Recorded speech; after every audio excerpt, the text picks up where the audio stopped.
ಇವತ್ತು ನಮ್ಮ ಮುಳಬಾಗಿಲು ತಾಲೂಕು ಕಾಂಗ್ರೆಸ್ ಕಚೇರಿಯಲ್ಲಿ ನೂತನವಾಗಿ ಜಿಲ್ಲಾ ಯುವ ಕಾಂಗ್ರೆಸ್ ಅಧ್ಯಕ್ಷರಾಗಿ ಆಯ್ಕೆಯಾಗಿರುವ ನಮ್ಮ ಸೈಯದ್ ಅಫ್ರೀದ್ ಪಾಷಾರವರನ್ನು ನಮ್ಮ ಹಿರಿಯ ಕಾಂಗ್ರೆಸ್ ಮುಖಂಡರುಗಳಾದಂತಹ ನಮ್ಮ ಆಲಂಗೂರು ಆರ್ ಶಿವಣ್ಣ ಅವರು, ಅದೇ ರೀತಿ ನಮ್ಮ ಗುಜ್ನಹಳ್ಳಿ ಮಂಜಣ್ಣ ಅವರು, ಜಮನಹಳ್ಳಿ ಕೃಷ್ಣಣ್ಣ ಅವರು, ಕುರುಡುಮಲೆ ಚೋಟೆ ಸಾಬ್ರವರು, ನಮ್ಮ ಮೊಕ್ತ್ಯಾರಣ್ಣ ಅವರು, ಅದೇ ರೀತಿ ಜಿಲ್ಲಾ ಯುವ ಕಾಂಗ್ರೆಸ್ ಪ್ರಧಾನ ಕಾರ್ಯದರ್ಶಿಗಳಾದಂಥ ಅಭಿಷೇಕ್ ಅವರು, ತಾಲೂಕು ಯುವ ಕಾಂಗ್ರೆಸ್ ಅಧ್ಯಕ್ಷರಾದಂಥ ಸುರೇಶ್ ಅವರು, ನಗರ ಯುವ ಕಾಂಗ್ರೆಸ್ ಅಧ್ಯಕ್ಷರಾದಂಥ ಲೋಕೇಶ್ ಅವರು, ಅವಣಿ ಬ್ಲಾಕ್ನ ಅಧ್ಯಕ್ಷರಾದಂಥ ವಿನೋದ್ ಅವರು, ನಮ್ಮ ATM ಅವರು, ನಮ್ಮ ಬಾಬ್ಜಾನ್ ಅವರು, ವಿನೋದ್ ಅವರು, ನಮ್ಮ ಸೂರ್ಯವರ್ಮ, ನಮ್ಮೆಲ್ಲ ವೆಂಕಟೇಶ್ ಅವರು, ಎಲ್ಲ ಆದಿಯಾಗಿ ಶಾಹಿದ್ ಅವರು,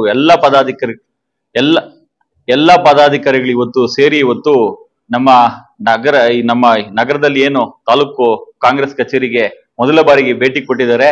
ಅದಕ್ಕೆ ನಮ್ಮ ಹಿರಿಯ ಕಾಂಗ್ರೆಸ್ ಮುಖಂಡರೆಲ್ಲ ಸೇರಿ ಅವರಿಗೆ ಒಂದು ಗೌರವ ಸಲ್ಲಿಸಿದ್ದಾರೆ. ಅದೇ ರೀತಿ ನಾಳೆ ನಮ್ಮ ರಾಜ್ಯಾಧ್ಯಕ್ಷರಾದಂತಹ ಮಂಜುನಾಥ್ ಗೌಡ್ರು ನಮ್ಮ ಪ್ರಸಿದ್ಧ ವಿನಾಯಕ ಸ್ವಾಮಿ ಏನು ಕುರುಡುಮಲೆ ಗಣಪತಿ ದೇವಸ್ಥಾನಕ್ಕೆ ಚುನಾವಣೆ ಪೂರ್ವದಲ್ಲಿ ಯುವ ಕಾಂಗ್ರೆಸ್ ಕರ್ನಾಟಕ ಪ್ರದೇಶ ಯುವ ಕಾಂಗ್ರೆಸ್ ಸಮಿತಿಯ ಏನು ಚುನಾವಣೆ ನಡೀತು ಅದ್ರ ಹಿಂದೆ ಅಂದ್ರೆ ಪೂರ್ವವಾಗಿ ಏನು ನಮ್ಮ ಮುಳಬಾಗಿಲಿಗೆ ಭೇಟಿ ನೀಡಿ ನಮ್ಮ ವಿನಾಯಕ ಸ್ವಾಮಿ ದೇವಸ್ಥಾನ, ಅದೇ ರೀತಿ ನಮ್ಮ ಆಂಜನೇಯ ಸ್ವಾಮಿ ದೇವಸ್ಥಾನ, ಹೈದರಾಲಿ ದರ್ಗಾ ಏನ್ ಭೇಟಿ ನೀಡಿದ್ರು. ಆ ಸಂದರ್ಭದಲ್ಲಿ ನಾವು ಚುನಾವಣೆ ನಂತರ ನೀವು ಗೆದ್ದು ಬರ್ಬೇಕು ಅಂತ ಹೇಳಿ ಆ ಟೈಮ್ ನಲ್ಲಿ ಹೇಳಿದಾಗ ಗೆದ್ದ ಮೇಲೆ ನಾನು ಬರ್ತೀನಿ ಅಂತ ಹೇಳಿದ್ರು. ಅದೇ ಮಾತ್ ಮೇಲೆ ಇವತ್ತು ನಾಳೆ ಕಾರ್ಯಕ್ರಮ ಅವರು ಇಟ್ಕೊಂಡಿದ್ದಾರೆ. ನಾಳೆ ನಮ್ಮ ಕುರುಡುಮಲೆ ಗಣಪತಿ ದೇವಸ್ಥಾನದಲ್ಲಿ ಪೂಜೆ ಸಲ್ಲಿಸಿ ತದನಂತರ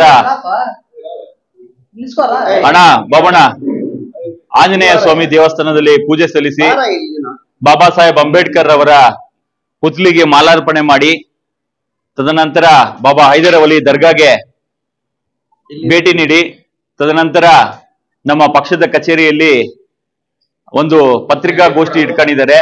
ಆ ಒಂದು ಕಾರ್ಯಕ್ರಮಕ್ಕೆ ನಮ್ಮೆಲ್ಲ ಯೂತ್ ಕಾಂಗ್ರೆಸ್ನ ಕಾರ್ಯಕರ್ತರು, ಪದಾಧಿಕಾರಿಗಳು, ಎಲ್ಲ ಯೂತ್ ಕಾಂಗ್ರೆಸ್ನ ಮತದಾರರುಗಳು ಆ ಕಾರ್ಯಕ್ರಮಕ್ಕೆ ಬಂದು ಕಾರ್ಯಕ್ರಮನ ಯಶಸ್ವಿ ಮಾಡ್ಕೊಡ್ಬೇಕಾಗಿ ನಾವು ಕೇಳ್ಕೊಂತ ಇದೀವಿ. ಅದೇ ರೀತಿ ನಮ್ಮ ನಾಯಕರಾದಂತ ಕೊತ್ತೂರು ಮಂಜಣ್ಣ ಅವರು ಈ ಕಾರ್ಯಕ್ರಮಕ್ಕೆ ಸುರೇಶ್ ಅವರು ಕರೆ ಮಾಡಿ ನೀನ್ ಮಾಡಪ್ಪ, ನಿಮ್ ಜೊತೆಲಿ ನಾವಿದೀವಿ ಅಂತ ಹೇಳಿದ್ದಾರೆ.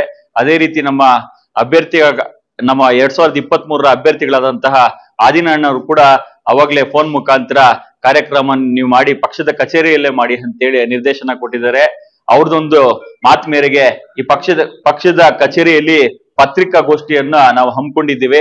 ಆ ಪತ್ರಿಕಾಗೋಷ್ಠಿಯಲ್ಲಿ ಎಲ್ಲ ನಮ್ಮ ಯುವಕ ಮಿತ್ರರು ಮತ್ತು ಎಲ್ಲ ಮಾಧ್ಯಮದ ಸ್ನೇಹಿತರು ಭಾಗವಹಿಸಿ ಆ ಕಾರ್ಯಕ್ರಮ ಯಶಸ್ವಿ ಮಾಡ್ಕೊಡ್ಬೇಕು. ಮತ್ತೆ ನಮ್ಮ ಎಲ್ಲ ತಾಲೂಕಿನ ಎಲ್ಲ ಹಿರಿಯ ಕಾಂಗ್ರೆಸ್ ಮುಖಂಡರು ಕೂಡ ಆ ಪತ್ರಿಕಾಗೋಷ್ಠಿಯಲ್ಲಿ ಅವರಿದ್ದು ನಡೆಸ್ಕೊಳ್ಳಿದ್ದಾರೆ. ಅದಕ್ಕಾಗಿ ನಮ್ಮೆಲ್ಲ ಯೂತ್ ಕಾಂಗ್ರೆಸ್ನ ಪದಾಧಿಕಾರಿಗಳು ಇವತ್ತು ಪೂರ್ವಭಾವಿ ಸಭೆಯಾಗಿ ಏನು ಸ್ಥಳ ನೋಡ್ಲಿಕ್ಕೆ ನಮ್ಮ ರಾಜ್ಯ ಪ್ರಧಾನ ಕಾರ್ಯದರ್ಶಿಗಳಾದಂತಹ KY ನಂಜೇಗೌಡರು ಸುಪುತ್ರ ಆದಂತಹ ನಮ್ಮ ಸುನಿಲ್ ಗೌಡ ಅವರು ಬಂದಿದ್ರು. ಅದೇ ರೀತಿ ನಮ್ಮ ಜಿಲ್ಲಾ ಯುವ ಕಾಂಗ್ರೆಸ್ ಅಧ್ಯಕ್ಷರಾದಂತಹ ಅಫ್ರೀದ್ ಅವರು ಬಂದಿದ್ರು. ಎಲ್ಲ ಸ್ಥಳ ಪರಿಶೀಲನೆ ಮಾಡಿ ನಾಳೆ ಕಾರ್ಯಕ್ರಮಕ್ಕೆ ಎಲ್ಲ ಫೈನಲ್ ಮಾಡಿದ್ದಾರೆ. ನಾಳೆ ಎಲ್ಲ ನಮ್ಮ ಯುವ ಕಾಂಗ್ರೆಸ್ ಕಾರ್ಯಕರ್ತರು ಭಾಗವಹಿಸಿ ಈ ಕಾರ್ಯಕ್ರಮ ಯಶಸ್ವಿ ಮಾಡ್ಕೊಡ್ಬೇಕು. ರಾಜ್ಯಾಧ್ಯಕ್ಷರ ಒಂದು ಮೊದಲ ಕಾರ್ಯಕ್ರಮ ಮಾಡ್ತಾ ಇದ್ದಾರೆ ಇಡೀ ರಾಜ್ಯದಲ್ಲಿ. ಅದಕ್ಕೆ ಎಲ್ಲ ನಮ್ಮ ಯುವಕ ಮಿತ್ರರು ಕೈ ಜೋಡಿಸ್ಬೇಕಂತ ಕೇಳ್ಕೊಂತ ಇದೀವಿ.